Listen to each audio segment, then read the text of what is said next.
Hoje vamos falar sobre 1 Samuel, capítulo 29, capítulo 30 e capítulo 31.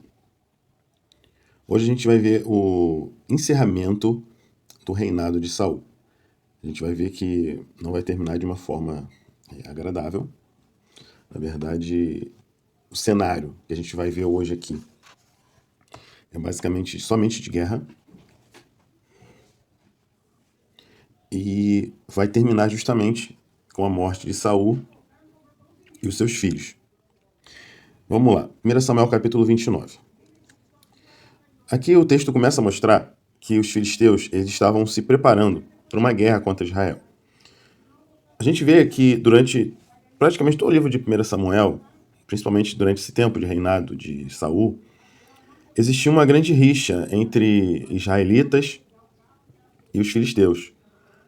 Por diversas vezes, Saul ele batalhava com eles, até o ponto a gente vê, né, em uma das perseguições de Saul em relação a Davi, ele interrompe a sua perseguição contra Davi, né, que era o inimigo pessoal do rei, e para batalhar contra os filisteus. Então, assim, durante todo praticamente esse livro, a gente tem visto isso, né? O próprio surgimento da figura de Davi veio num momento em conflito com os filisteus, com o gigante. Então, agora a gente vai ver não o fim dessa guerra, porque na verdade essa guerra está muito longe de acabar, mas o fim dessa guerra com esse rei aqui, né? Que é o rei Saul. Como que isso vai desenrolar? E justamente, como eu já disse, o capítulo 29 começa mostrando que eles estão se preparando para guerrear contra Israel. Só que a gente já falou anteriormente que Davi ele estava vivendo com os filisteus. E para viver com os filisteus, isso já, no mínimo, era bastante complicado, porque ele vinha de um povo inimigo, mas estava conseguindo viver ali com eles. Só que entrar numa guerra, aí já complica.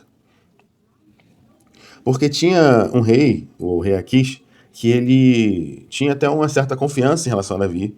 Ele confiava e acreditava que Davi não ia atrair os filisteus. Mas os outros demais, obviamente, eles tinham essa dúvida. Falaram, não, mas se de repente ele precisar guerrear a favor do Deus dele, ele vai fazer isso. E é natural a gente pensar isso também, né?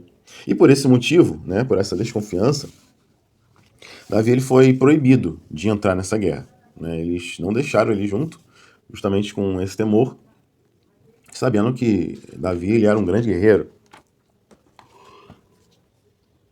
Então Davi não vai nessa guerra aqui. E a gente vai ver no final que se ele fosse algumas coisas, de repente não aconteceriam como aconteceram. Mas isso é só especulação. 1 Samuel capítulo 30. Aqui a gente vai ver Davi, né, estava um tempo lá com os filisteus e queria ir junto com eles na guerra, né? Os filisteus iriam na frente, ele estaria na retaguarda, só que não foi permitido. Então Davi vai voltar com seus homens, né? Porque a gente não está pensando Davi sozinho, está pensando Davi e os seus homens. Por isso o risco, né? Um homem só seria muito fácil matar, mas um pequeno exército já é um pouco mais complicado. Imagina um pequeno exército dentro de um outro exército, só que ele é a favor do povo que eles estão indo guerrear, né? Como se tivesse um inimigo dentro do seu próprio exército. Então, obviamente que isso aqui não seria legal para os filisteus e por isso que eles não deixaram. Então Davi e seus homens eles retornam para a cidade de Ziclac e encontram a cidade destruída, e as suas esposas e filhos foram levados cativos pelos amalequitas. Eu já falei um pouco sobre isso, mas eu vou falar novamente. A gente precisa pensar que isso aqui é um tempo bastante diferente do nosso, né? Hoje a gente teria riscos temos outros tipos de riscos, né? Mas em um tempo que povos invadiam outros, né? Literalmente invadiam, dominavam, levavam tudo. Isso era algo razoavelmente comum, né? Nesse tempo aqui. É sempre um risco, né? Deixar a família, deixar as suas coisas. Não que a gente não tenha riscos, né? De repente de ser assaltado, de ser levado a alguma coisa, mas hoje dificilmente alguém vai ter o risco de deixar a casa e quando voltar ela está sem nada, né? Levar até os filhos, a mulher, cachorro, é algo que hoje é bem diferente a gente imaginar isso. pode até acontecer em algum contexto, mas é bem, pelo menos, falando de Brasil, né, que é onde está sendo gravado essas aulas, contexto Rio de Janeiro, não é o tipo de coisa que a gente observe aqui. A gente pode, de repente, não sei se em algum lugar do mundo hoje esse tipo de coisa ainda aconteça. Eu acredito que não. Mas esse aqui é o contexto, né, de Davi. Então eles voltam, eles retornam, vão para Ziklag e vão se deparar com isso. E, obviamente, eles ficaram bastante desesperados, choraram, né? Ficaram tristes porque perderam a família, né? Eles saem numa guerra e voltam e a cidade destruída, né? Mulher e filhos levados cativos. Imagina uma situação como essa, né? Bastante complicado. E por causa disso, a reação dos que estavam com Davi era de acusá-lo, né? E diz o texto até que eles tentaram começar a pensar a apedrejar Davi. Porque, poxa, a gente está indo numa guerra por causa de você, e por causa de você, a gente perdeu a nossa família, né? Perdeu não de morte, mas nossa família foi levada embora. Então eles ficaram com raiva de Davi e desejaram então apedrejá-lo. Mas Davi ele vai se fortalecer em Deus, né? E isso é importante porque situações elas surgem na nossa vida, tomamos decisões. Eu não quero entrar em méritos de pecado ou não, porque quando se trata de pecado, as consequências elas realmente vão chegar. Mas tem coisas que não são necessariamente pecados, mas que podem nos gerar algum tipo de problema, né?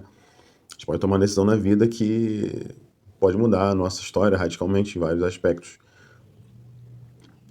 E às vezes as pessoas à nossa volta, se principalmente elas forem prejudicadas de alguma forma por conta disso, elas obviamente nos acusarão, e na verdade nós faremos as mesmas coisas, né? Se alguém nos prejudica, a gente vai ficar com revolta daquela pessoa ali.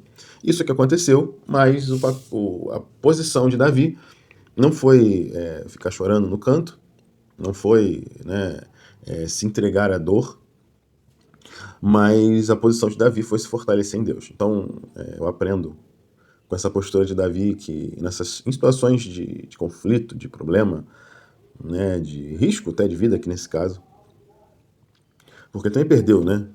Davi também perdeu. Então, nessas horas, nosso papel é se fortalecer em Deus. Não adianta a gente tentar decifrar quem é culpado, quem é condenado, esse tipo de coisa. Depois a gente pode até pensar, mas no primeiro momento, para se resolver um problema, a gente precisa olhar a forma que Davi vai conduzir isso aqui, né? Ele se depara com o problema e a gente vai ver como ele vai resolver esse problema, né? A primeira coisa é se fortalecer em Deus. Depois, vai dizer que Davi ele vai consultar o Senhor se ele deveria perseguir, né, os amalequitas, e Deus vai confirmar que ele iria conseguir vencê-los.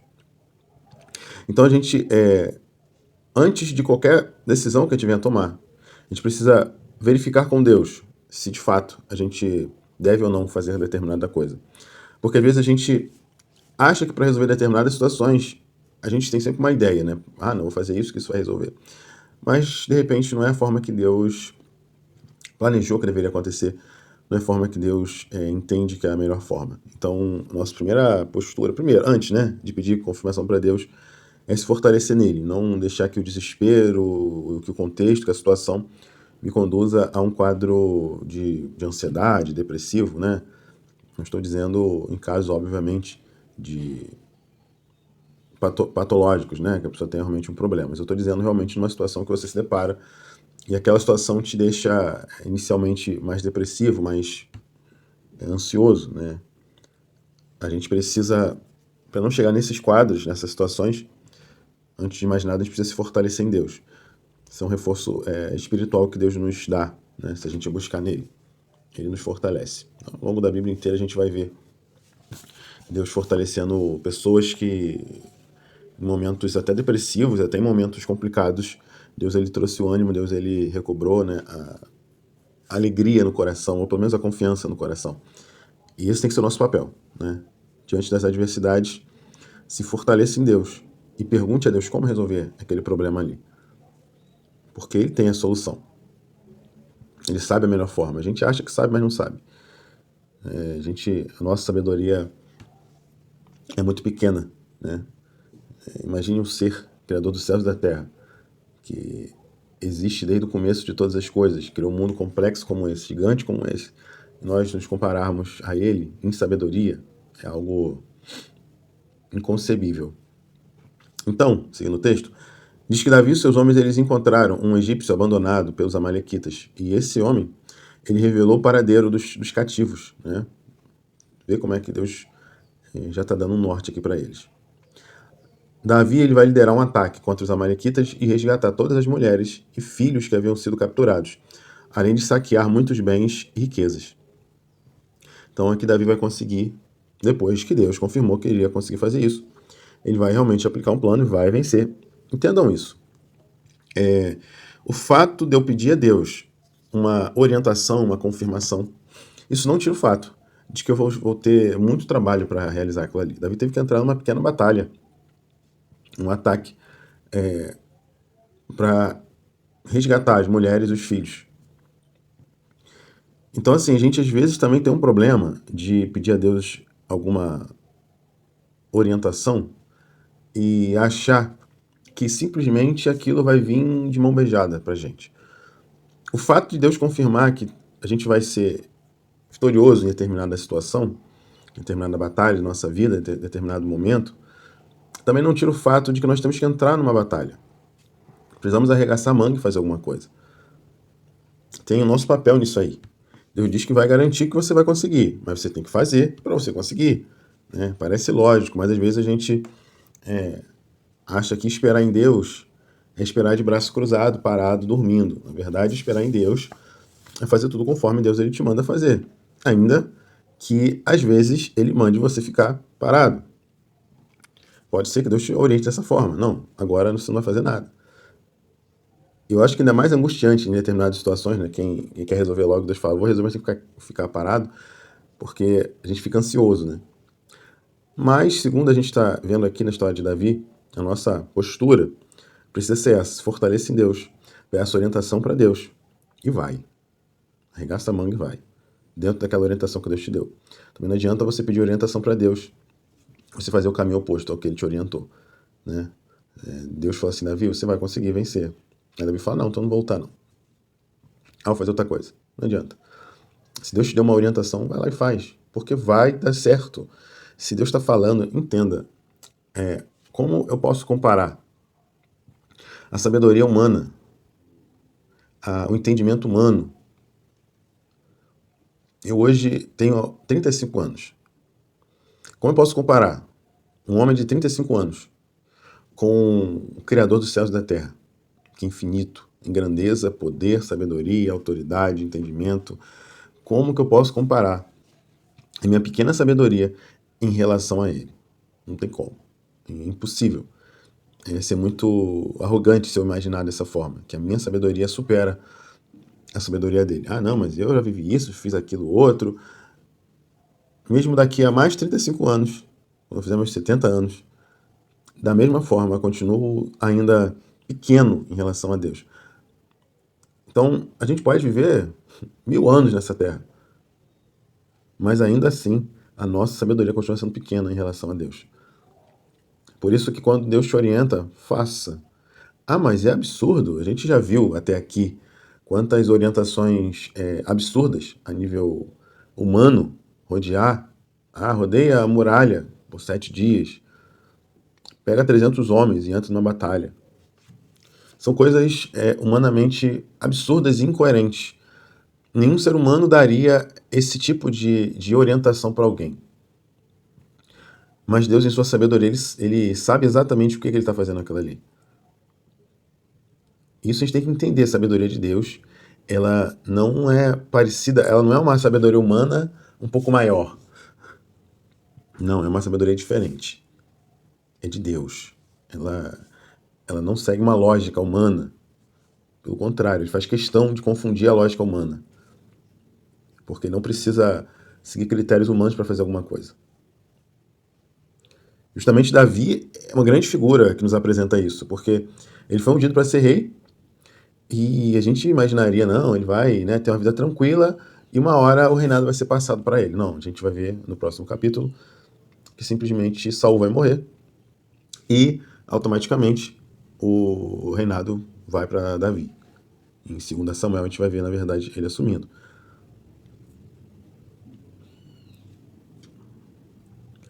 Vamos seguir aqui o nosso texto. A gente falou até agora aqui, até o versículo 20. Então, a partir do versículo 21 até o versículo 31, a gente vai ver sobre a lei a respeito da divisão do que eles conseguiram ali na guerra, né? Vai dizer que parte dos homens que havia acompanhado Davi, eles não queriam dividir o que eles haviam saqueado, né, da terra, porque eu disse que eles saquearam alguns bens e riquezas, além de resgatar as mulheres e filhos. Eles não quiseram dividir com aqueles que haviam ficado para trás.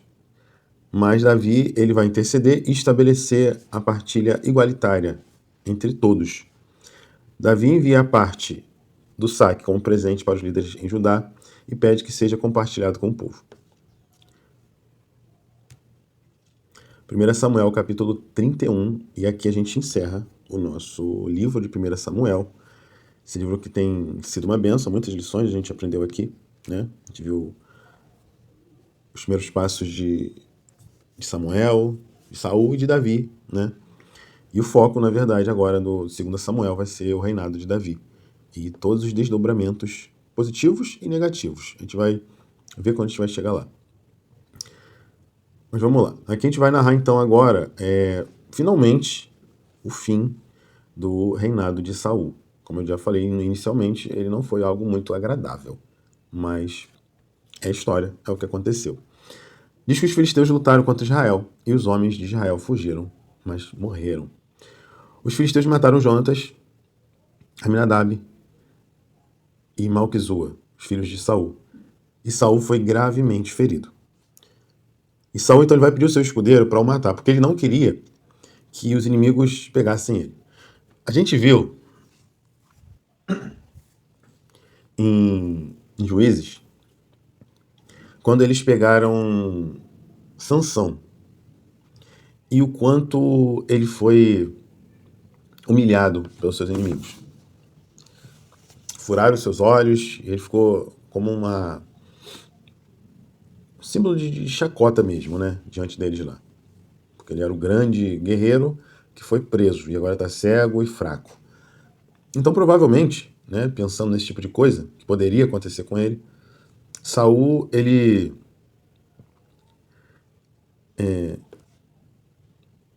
não quis ficar ali definhando ali, né, até a morte, de repente ser pego pelos seus inimigos. Então ele vai pedir para o seu escudeiro para ele matar ele, mas o escudeiro não quis fazer isso. E Davi ele vai Saul ele vai se lançar na sua própria espada, na sua espada. E o escudeiro, ele vendo essa situação, ele vai fazer a mesma coisa. Então naquele dia morreram Saul, seus filhos, o escudeiro e os seus soldados. Com a morte do rei, o povo se desesperou e foi embora. Os filisteus passaram a viver na terra. A gente viu algumas situações, principalmente na leitura, que isso aqui era o que acontecia, né? Os próprios filisteus fizeram isso. Quando o grande guerreiro deles, Golias, morre, eles também vão embora. Então, se aquela figura central morre, os outros ficam desesperados, né? Se eu tenho o rei que está na minha frente e o rei morre, isso causa desespero. E aconteceu isso aqui com o povo. Encerrando o capítulo, a gente vê que os filisteus encontraram o corpo de Saul e os corpos dos seus 3 filhos, e eles pegaram esse corpo e colocaram em uma muralha, né, em Bet-Sean. Só que depois os moradores de Jabes de Gileade recuperaram os corpos, cremaram e jejuaram por 7 dias. E dessa forma a gente encerra o reinado de Saul com a morte dele. Ele morre no fim do seu reinado. Ele, infelizmente, não tem um reinado longo e morre nas mãos dos seus principais inimigos, né? Aqueles que ele mais, vamos dizer assim, detestava, né? Assim, que ele tinha mais... aquilo que a gente vai ver ao longo, né, dos textos que ele estava batalhando o tempo todo. E é justamente na mão desses inimigos que ele vai morrer. O que eu quero trazer de reflexão, né?